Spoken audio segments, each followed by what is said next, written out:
हाँ तो दोस्तों, अब हम आपके लिए एनटीपीसी के लिए स्पेशल क्लास लाए हैं, जिसमें आपको चैप्टर वाइज में करवा के हर हर टॉपिक से एक क्वेश्चन करवाया जाएगा, जिससे आपको रेलवे एनटीपीसी में काफ़ी सुविधा होगी। दोस्तों तो प्लीज़ हमारे चैनल को लाइक शेयर कीजिएगा और हमें अधिक से अधिक प्रमोट कीजिएगा। दोस्तों हमारा पहला क्वेश्चन है, दो नाव ए व बी 108 किलोमीटर दूर से एक दूसरे की ओर आ रही है। स्थिर पानी में उनकी चाल 12 किलोमीटर प्रति घंटा व 15 किलोमीटर प्रति घंटा है। कितने समय बाद वे मिलेगी यदि ए धारा की दिशा और बी विपरीत दिशा में चले। दोस्तों मतलब क्वेश्चन कह रहा है कि दो नाव है ए और बी, जिनके बीच की दूरी 108 किलोमीटर है। स्थिर पानी में उनकी चाल दी हुई है 12 किलोमीटर प्रति घंटा व 15 किलोमीटर प्रति घंटा। यदि वे एक दूसरे की ओर, दोस्तों अगर मान लो कि एक दूसरे की ओर आएगी तो वो कितने समय मिलेगी, तो दोस्तों हमें यहाँ पे समय निकालना है। दोस्तों पहले हम आपको दिखाते हैं, जैसे कि आप हर जगह से पढ़ रहे हो, आप अभी तक पढ़ते आ रहे हो, आप हमेशा फॉर्मूले से करते हो। फॉर्मूला बताता है दूरी बराबर समय गुणित चाल। दोस्तों आप 10th से ये फार्मूला पढ़ते आ रहे हो कि दूरी बराबर समय गुणित चाल होता है। तो अगर हम मान लेंगे दोस्तों, जब भी बात नाव की जाती है, जिसमें हमें पता है कि पानी स्थिर रहता है और उसमें धारा की चाल रहती है, मतलब कि अगर हम धारा की दिशा में चलेंगे तो हमारी स्पीड बढ़ जाएगी, क्योंकि धारा की चाल हमारी चाल के साथ ऐड हो जाएगी। और अगर हम धारा की विपरीत दिशा में चलेंगे तो हमारी चाल माइनस हो जाएगी, क्योंकि हम धारा के विपरीत चलेंगे। तो अब हम इसमें क्या करेंगे दोस्तों, हम मान लेंगे कि धारा की चाल x किलोमीटर प्रति घंटा है। दोस्तों ये हम आपको फॉर्मूले से पहले दिखाने जा रहे हैं, उसके बाद हम आपको बहुत ही लॉजिक के साथ क्वेश्चन दिखाएंगे, जिसमें मात्र 5 सेकंड में आप इस क्वेश्चन को बड़ी आसान तरीकों से कर पाओगे। तो सबसे पहले हम आपको दिखाते हैं फॉर्मूले से कि हम इसे किस तरीके से करेंगे। दोस्तों मान लो ये दूरी है 108 किलोमीटर। अब यहाँ पे एक नाव ए खड़ी है और यहाँ पे एक नाव बी खड़ी है। हमें बताया गया है कि ए जो चल रही है 12 किलोमीटर पर घंटा चल रही है और बी जो चल रही है वो 108 किलोमीटर पर घंटा चल रही है, मतलब 15 किलोमीटर पर घंटा चल रही है। हमें बताना है कि एक दूसरे से कब मिलेगी। दोस्तों तो मान लो कि ये किसी पॉइंट यहाँ पे मिलेगी, तो ए जितनी दूरी चलेगी, जितने समय में ए चलेगी दोस्तों उतनी दूरी में भी चलेगी। तो टोटल दूरी दोस्तों कितनी कन्वर्ट करेगी ये 108, मतलब कि जब दोनों के द्वारा 108 किलोमीटर की दूरी तय की जाएगी, तब दोनों एक दूसरे से मिल जाएगी। तो हम क्या करेंगे दोस्तों, हमारी दूरी होती है समय गुणित चाल। समय हमें पता नहीं है तो हमने समय मान लिया कि t समय बाद मिलेगी। तो दोस्तों समय है, हमने t मान लिया।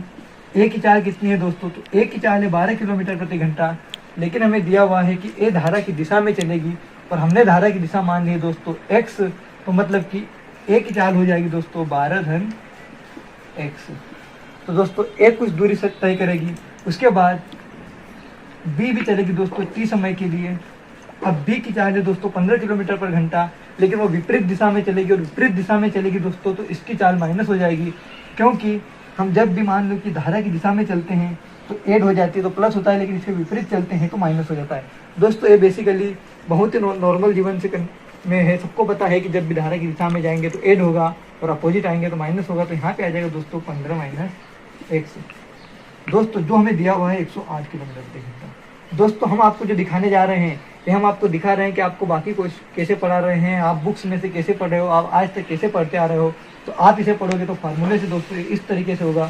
फिर हम इसको सोल्व करेंगे दोस्तों, तो यहाँ पे आ जाएगा 12t धन 12x बराबर 15t माइनस xt। यहाँ पे आ जाएगा दोस्तों xt बराबर दिया हुआ है 108। उसके बाद आप क्या करोगे दोस्तों, xt से xt कट जाएगा, 15 बार होता है दोस्तों, 12 दूनी 24 25 26 27 27t बराबर आ जाएगा दोस्तों 108।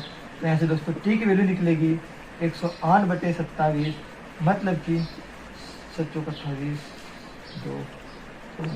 मतलब कि 4 घंटे। दोस्तों अगर हम इसे फॉर्मूले से करने जाएंगे तो हमारा निकलेगा 4 घंटे।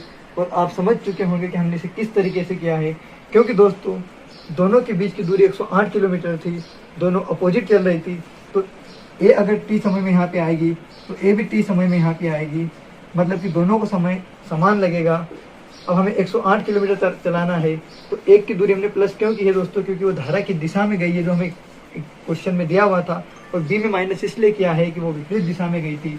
तो दोस्तों हमने इसे इस तरीके से किया है। लेकिन दोस्तों आप एग्जाम में अगर इसे इस तरीके से करने जाओगे तो आपको 1 से 2 मिनट लग जाएंगे, जो आपके लिए बहुत ही नुकसानदायक रहेगा। क्योंकि एग्जाम में आजकल 30 से 40 सेकंड मिलते हैं अपन को किसी क्वेश्चन को भी करने के लिए, तो हम इसे इस तरीके से ना करते हुए एक ट्रिक बनाई है हमने आपके लिए जो बहुत ही शानदार है, जिसमें आपको इस टाइप के क्वेश्चन मिलेंगे, देखते ही आप आंसर लगा दोगे। तो दोस्तों हमारी ट्रिक की ओर आगे बढ़ते हैं। दोस्तों जब भी हमें दिया हो, अगर मान लो कि एक इधर है एक इधर है और इनके बीच की दूरी हमें दोस्तों दी हुई हो, दोस्तों हमें अब बताना है कि ये कितने समय बाद मिलेंगे। तो ये इधर आएगा दोस्तों मान लो, और ये इधर जा रहा है, तो हम क्या करेंगे, दोनों की चालों को ऐड करेंगे। फिर दोस्तों मान लो कि हमें दिया था कि एक धारा की दिशा में जा रहा है और एक विपरीत दिशा में जा रहा है, तो दोस्तों धारा की चाल तो दोनों कट जाएगी, क्योंकि एक दिशा में आ रहा है तो एक विपरीत दिशा में जा रहा है, तो हमें धारा की चाल से कोई मतलब नहीं है, तो हम इसको कन्वर्ट नहीं करेंगे। हम क्या करेंगे, 108 किलोमीटर की दूरी हमको तय करवाना है। और किससे करवाना है दोस्तों, ए और बी को मिलकर, क्योंकि दोनों एक दूसरे की ओर जा रही है। तो एक जाएगा 12 और एक जाएगा 15, मतलब कि 12 और 15 होता है 12 दूनी 24, 25, 26 और 27, मतलब कि दोस्तों हमारा सिंपल आ जाएगा 4 आवर। हमें कुछ नहीं करना था दोस्तों, बस जब भी हमें एक दूसरे की ओर दिया हो और धारा की चाल दी हुई हो, तो हम क्या करेंगे दोस्तों, दोनों को ऐड कर देंगे और सिंपल हमें जितनी दूरी दी हुई है उसमें डिवाइड कर देंगे। तो आई होप दोस्तों आप समझ चुके होंगे कि हमने इसे 5-10 सेकेंड के अंदर किस तरीके से क्वेश्चन को कर दिया है। तो आई होप दोस्तों आप समझ चुके होंगे। दोस्तों हम आपके लिए एनटीपीसी के लिए बहुत ही शानदार क्वेश्चन लाएंगे, जो आपकी 15 स्टार्ट होने वाली है, उसमें आपको बहुत ही लाभदायक होंगे। तो आई होप दोस्तों आप इस क्वेश्चन को समझ चुके होंगे। दोस्तों हमारा अगला क्वेश्चन है, ए की चाल 3 किलोमीटर प्रति घंटा है, बी की चाल 4 किलोमीटर प्रति घंटा है, पी क्यू बराबर 21 किलोमीटर, आई मीन दो बिंदुओं के बीच की दूरी हमें दी हुई है 21 किलोमीटर प्रति घंटा। बी पी क्यू तक जाता है और वापस लौटता है और बिंदु ए से आर बिंदु दूर मिलता है, तो हमें बताना है पी आर की दूरी कितनी है। मतलब कि दोस्तों हमें दो बिंदु दिए हुए हैं पी क्यू, जिनके बीच की दूरी कितनी है दोस्तों, 21 किलोमीटर प्रति घंटा। अब मान लो कि दो दोस्त थे ए और बी, जो यहाँ से एक ही समय पे स्टार्ट हुए जाना, एक की चाल थी 3 किलोमीटर प्रति घंटा और एक की चाल थी 4 किलोमीटर प्रति घंटा। दोस्तों ए की चाल थी 3 किलोमीटर और बी की चाल थी 4 किलोमीटर, मतलब कि बी पहले पहुंचेगा और ए बाद में पहुंचेगा। तो क्या हुआ कि दोनों यहाँ से स्टार्ट हुए, बी यहाँ पे पहुंच गया और वापस लौटा और बिंदु, मतलब कि यहाँ से वापस कहीं बिंदु आर पर ए से मिला। तो हमें बताना है कि पी और आर के बीच में कितनी डिस्टेंस है, हमें ज्ञात करना है। तो दोस्तों अब इस क्वेश्चन को आप लॉजिक थोड़ा लगाओगे।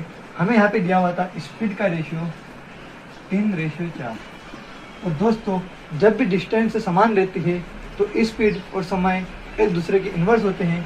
मतलब स्पीड अगर हमारा 3:4 था तो समय हमारा आ जाएगा दोस्तों 4:3, क्योंकि दोस्तों स्पीड समान रहती है। मान लो दोस्तों एक दूरी है, हमें सिर्फ ये दूरी फिक्स तय करना है। अगर हम चाल बढ़ाएंगे, खुद सोचो दोस्तों, हमें मान लो कि इंदौर से हमें अगर भोपाल जाना है। अब दोस्तों आप मानो कि दो इंसान इंदौर से भोपाल जा रहे हैं। एक अगर अपनी स्पीड बढ़ाएगा, मतलब कि अपनी कार से जाएगा, ज़्यादा स्पीड में जाएगा दोस्तों, उसको समय क्या लगेगा, समय कम लगेगा। अब दूसरा मान लो दोस्तों बाइक से जाएगा, वो उसकी स्पीड कम करेगा, तो समय उसको दोस्तों क्या लगेगा, अधिक लगेगा। तो आई होप दोस्तों आपको समझ में आ चुका होगा कि जब भी डिस्टेंस सेम रहती है तो हमारा जो स्पीड रहता है वो समय का इन्वर्स होता है। तो हमें यहाँ पे दिया हुआ था स्पीड का रेशियो कि ए की स्पीड है 3, यहाँ पे हमने लिखा है दोस्तों ए और बी, मतलब कि ए की स्पीड थी 3 और बी की स्पीड थी 4, तो ए को समय लगेगा दोस्तों 4, तो बी को समय लगेगा दोस्तों 3। अब दोस्तों हमें यहाँ पे दिया था दोनों दोस्तों यहाँ से स्टार्ट हुए। अब मान लो कि बी यहाँ से यहाँ तक गया दोस्तों, उसने पूरी डिस्टेंस ट्रेवल कर ली, उसके बाद यहाँ से यहाँ तक आया और ए जब तक यहाँ से यहाँ तक आया, मतलब कि उन्होंने इस दूरी को कितनी बार दोस्तों तय किया, तो उन्होंने इस दूरी को दोस्तों 2 बार तय किया। 2 बार तय क्यों किया कि ए यहाँ से यहाँ तक आ गया था, फिर यहाँ से यहाँ तक आया और यहाँ से तक आया, मतलब कि टोटल जो उन्होंने दूरी तय की वो 21 ना करके उन्होंने दोस्तों कितने की, 42 किलोमीटर तय की। अब दूरी आ गई दोस्तों 42 किलोमीटर प्रति घंटा। हमें बताना है कि पी और आर के बीच में दूरी कितनी है। तो हम क्या करेंगे दोस्तों, पी और आर के बीच में दूरी निकालना है। तो हम क्या करेंगे कि ए को यहाँ से यहाँ तक आने में कितना समय लगा, क्योंकि ए को जितना समय लगेगा वहीं तो पी आर की दोस्तों दूरी आएगी, क्योंकि जब तक बी यहाँ से यहाँ तक आके वापस यहाँ तक आया, ए यहाँ से यहाँ तक आ गया और हमें यही निकालना है, तो हम वही निकालेंगे कि ए को यहाँ से यहाँ तक आने में कितना समय लगा। तो दोस्तों ए को यहाँ से यहाँ तक आने में कितना समय लगा, तो हमारी जो दूरी थी दोस्तों ए कितनी थी, 42 दूरी थी टोटल। हमें स्पीड दी हुई है 4 और 3 7 और हमें पूछा है कि ए कितना चलेगा, तो ए को दोस्तों कितना समय लगा 4। दोस्तों हो जाएगा 7 6 42 और 6 चौक 24। 3 एक स्पीड थी दोस्तों 3, तो 7 6 42 और 6 3 18। मतलब कि दोस्तों हमारा जो PR आया ये आ गया 18 किलोमीटर। आई होप दोस्तों आप समझ चुके होंगे। हम आपको एक बार फिर दिखा देते हैं कि हमने इस क्वेश्चन को किस तरीके से किया। दोस्तों हमें इसमें समय की कोई ज़रूरत नहीं थी, क्योंकि हमें दिया हुआ था ए की स्पीड थी 3 किलोमीटर प्रति घंटा, बी की स्पीड थी 4 किलोमीटर प्रति घंटा। अब हमें निकालना था कि P और R के बीच की दूरी कितनी है। तो दोस्तों हमें पता है कि ये दूरी टोटल 21 है, लेकिन बी यहाँ से यहाँ तक आया और यहाँ तक वापस आया और यहाँ तक आया, मतलब कि उन्होंने पी की दूरी को 2 बार तय किया। तो हमारी दूरी थी 21, तो 21 ने होकर दोस्तों 2 बार तय की, मतलब हमारी टोटल दूरी आ गई दोस्तों 42। अब 42 किलोमीटर तो हमारी दोस्तों आ गई टोटल दूरी। अब टोटल दूरी थी दोस्तों 42 किलोमीटर प्रति घंटा और दोनों की चाल थी दोस्तों 4 और 3 टोटल कितने हो गए 7। हमें निकालना था कि ए कितना चला, क्योंकि ए जितना चलेगा उतना ही तो PR आएगा। तो ए चला था 3 के हिसाब से, तो 3 का इंटू किया तो 7 6 42 और 6 3 18, मतलब कि हमारी जो PR की दूरी है दोस्तों ए है 18। अब अगर हमें वो पूछता कि QR की दूरी कितनी है, तो 21 टोटल थी, उसमें से 18 ही आ गया, तो दोस्तों 3 किलोमीटर आ जाएगा हमारा QR। आई होप दोस्तों आप इस क्वेश्चन को समझ चुके होंगे। इस क्वेश्चन को हमने विदिन 30 से 40 सेकेंड के अंदर बहुत ही शानदार तरीके से किस तरीके से आपको दिखाया है। तो आई होप दोस्तों आप इसे समझ चुके होंगे। इसी के साथ दोस्तों हम नेक्स्ट क्वेश्चन की ओर आगे बढ़ते हैं। दोस्तों हम आपके लिए NTPC के लिए बहुत ही शानदार क्वेश्चन ला रहे हैं, इसलिए प्लीज़ हमारे चैनल को लाइक शेयर कीजिएगा और हमें अधिक से अधिक प्रमोट कीजिएगा। दोस्तों हम आपको बेसिक क्वेश्चन नहीं करवाएंगे, जिसे आप RS अग्रवाल में लगा के भी कर सकते हो, जो बहुत ही हल्के क्वेश्चन होते हैं, जो आजकल व्यापम में भी नहीं पूछते, लेकिन NTPC के लिए और आजकल क्वेश्चन के लेवल बढ़ गए, इसलिए हम आपको बहुत ही शानदार क्वेश्चन दिखाएंगे जो आपको एजीटी एग्जाम में मिलेंगे और आपको करने में बहुत लाभदायक होंगे, क्योंकि हम आपको दिखाएंगे कि आपको एग्जाम में किस तरीके से क्वेश्चन को क्रैक करना है। दोस्तों हमारा अगला क्वेश्चन है, ए किसी काम को करने में उतना समय लेता है जितने में B प्लस C मिलकर करते हैं।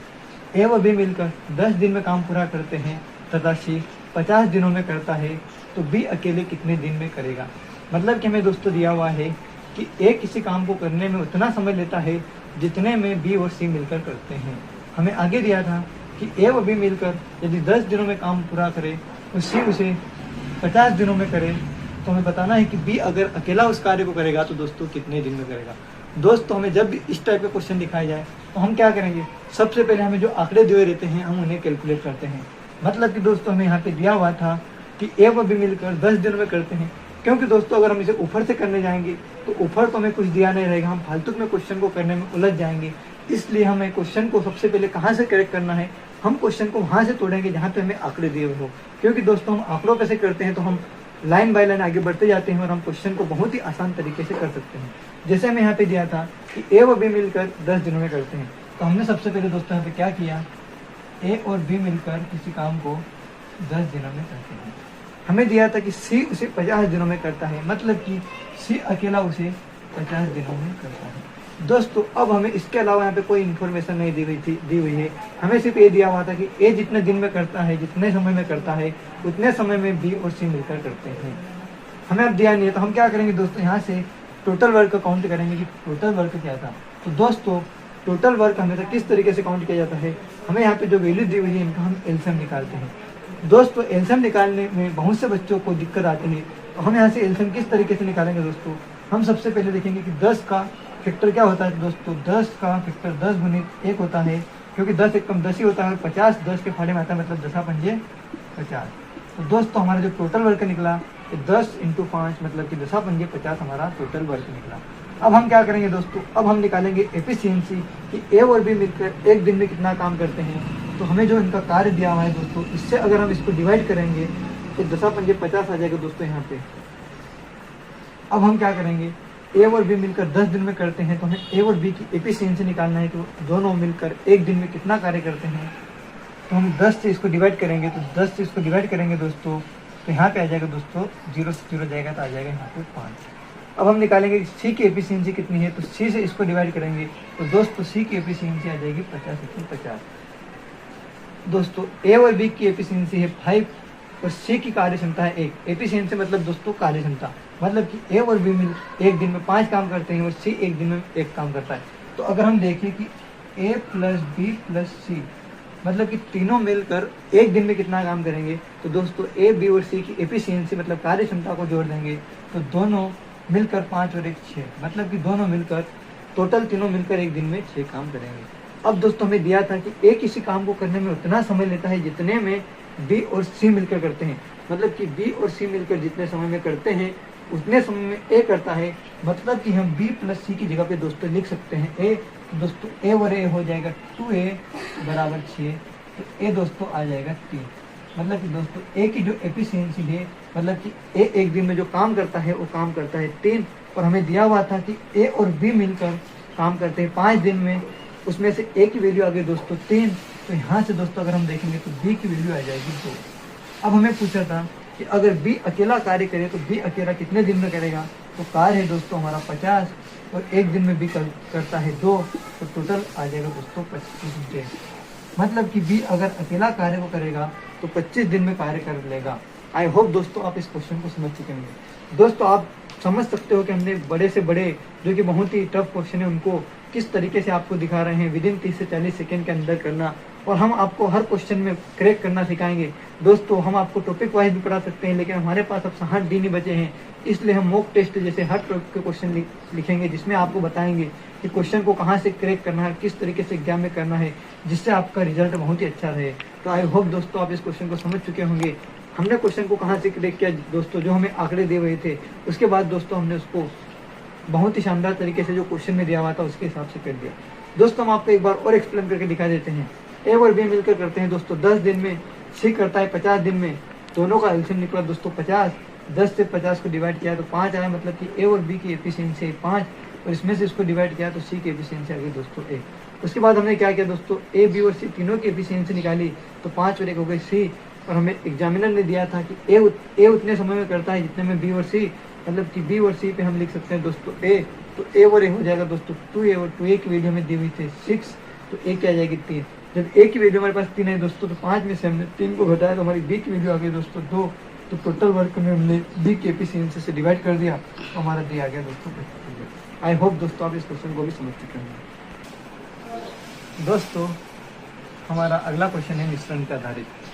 पात्र में दूध और पानी का अनुपात 5:1 है। 18 लीटर मिश्रण निकालकर उसके स्थान पर 6 लीटर पानी मिलाया जाता है, जिससे अनुपात 3:1 हो जाता है। हमें बताना है कि प्रारंभिक पात्र का जो आयतन था वो कितना था, मतलब कि 60 था, 72 था, 90 था या 45 था। तो दोस्तों हम इसमें क्या करेंगे, हमें एक पात्र था जिसमें दिया हुआ था दूध और पानी का अनुपात 5:1। दोस्तों जब भी हम पात्र में से कोई भी अगर मिश्रण निकालेंगे, तो दोस्तों मिश्रण अगर हम निकालते हैं तो जो दूध और पानी का अनुपात रहता है दोस्तों वो हमेशा वहीं रहता है, क्योंकि जब भी आप मिश्रण में से कोई भी निकालते हो तो आपका जो अनुपात रहता है उसी अनुपात में निकलता है। मतलब कि पात्र में 5:1 था तो आपने 18 लीटर मिश्रण निकाला तो वो भी दोस्तों 5:1 के रेशो से निकला, मतलब कि दूध 5 के रेशो से निकला और पानी 1 के रेशो से। मतलब कि 18 लीटर मिश्रण निकालने के बाद भी जो हमारा दूध, मतलब कि दूध और पानी का जो अनुपात था दोस्तों ये था 5:1। दोस्तों हम एक उस कंडीशन की बात नहीं कर रहे हैं जो स्टार्टिंग की थी, क्योंकि दोस्तों एक कंडीशन हम जब की थी जब हमने 18 लीटर मिश्रण निकाल लिया। क्योंकि दोस्तों एक क्वेश्चन बहुत ही एग्जाम में देखे जाते हैं और जो बच्चों से नहीं बनते, लेकिन हम आपको दिखाएंगे कि इन क्वेश्चनों को किस तरीके से क्रैक करते हैं। हमें अगर अनुपात दिया हो और उसमें हमें बोला जाए कि इतने लीटर मिश्रण निकाल लिया या x निकाल या y लीटर निकाल लिया, तो दोस्तों आप कितने लीटर भी निकाल लो, हमारा जो अनुपात रहता है वहीं का वहीं रहता है। क्योंकि किसी भी मिश्रण में से अगर आप मिश्रण निकालोगे तो जो मिश्रण बचेगा उसमें दूध और पानी का जो अनुपात था ये वहीं का वहीं रहेगा। लेकिन दोस्तों अब आप आगे क्या गलती करते हो हम आपको ये भी दिखा देंगे। जैसे आपको दिया हुआ था कि अब जो अनुपात है 5:1 है, लेकिन ये कब का है दोस्तों, जब आपने 18 लीटर मिश्रण निकाल लिया। अब हमें बताया था कि उसमें 6 लीटर पानी मिलाया। दोस्तों जब भी इसमें अगर पानी मिलाए या दूध मिलाए तो हम क्या करेंगे, हमें अनुपात दिया हो गया कि 3:1 हो गया। अब दोस्तों आप इसे समझिएगा कि हम इसे किस तरीके से करेंगे। अगर हम इसमें पानी मिला रहे हैं तो दोस्तों दूध में कोई चेंज नहीं हो रहा है, क्योंकि दूध अगर यहाँ पे 5 था तो यहाँ पे भी 5 रहना चाहिए, क्योंकि हम पानी मिला रहे हैं। अगर हम इसी की जगह पे दूध मिलाते तो हमारा जो पानी था ये वहीं का वहीं रहना था, क्योंकि हमने दूध मिलाया तो पानी की क्वांटिटी वहीं रहनी थी। तो हम इस टाइप के क्वेश्चन में क्या करते हैं दोस्तों, अगर मान लो कि हमने 6 लीटर पानी मिलाया तो हम दूध की वैल्यू को सेम करेंगे। और जब भी हमें इस टाइप के क्वेश्चन आते हैं कि वैल्यू सेम करनी रहती है तो दोस्तों हमें दूध की वैल्यू सेम करनी है। तो हम अब इसमें क्या करें कि दोनों जगह दूध की वैल्यू सेम हो जाए। तो दोस्तों हम इस टाइप के क्वेश्चन में क्या करते हैं, जो नीचे की वैल्यू है 3 इसका ऊपर इंटू कर देंगे, और जो ऊपर वैल्यू है 5 इसका नीचे इंटू कर देंगे। तो हमारा जो फाइनल वैल्यू आएगा 5 3 15 रेशियो 3 1 3 और 5 3 15 रेशियो 5 1 5। मतलब कि हमारा जो दूध और पानी का अब लास्ट वैल्यू आई, ये वैल्यू क्या आई दोस्तों 15:3 और 15:5।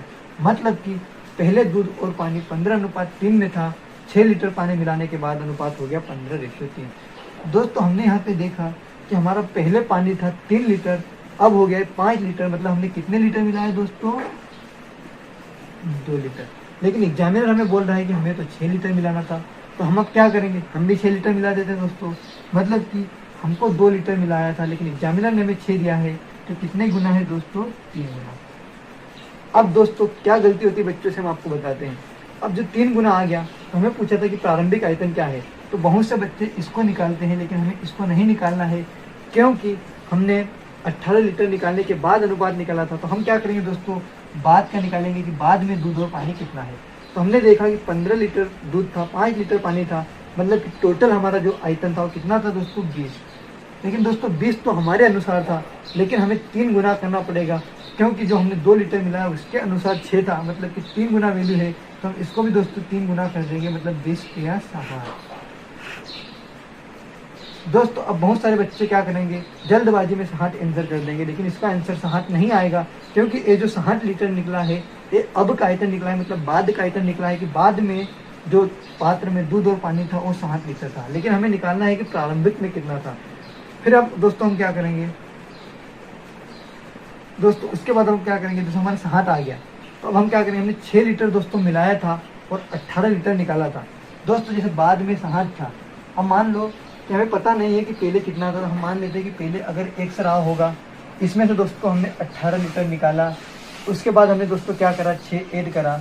दोस्तों हम क्या करेंगे, मतलब कि हमने टोटल क्या करा, x में से टोटल कितना निकाला दोस्तों 12। तो हमारा आया दोस्तों कितना 60। तो हमारा x की वैल्यू जो आएगी दोस्तों ये आ जाएगी 72।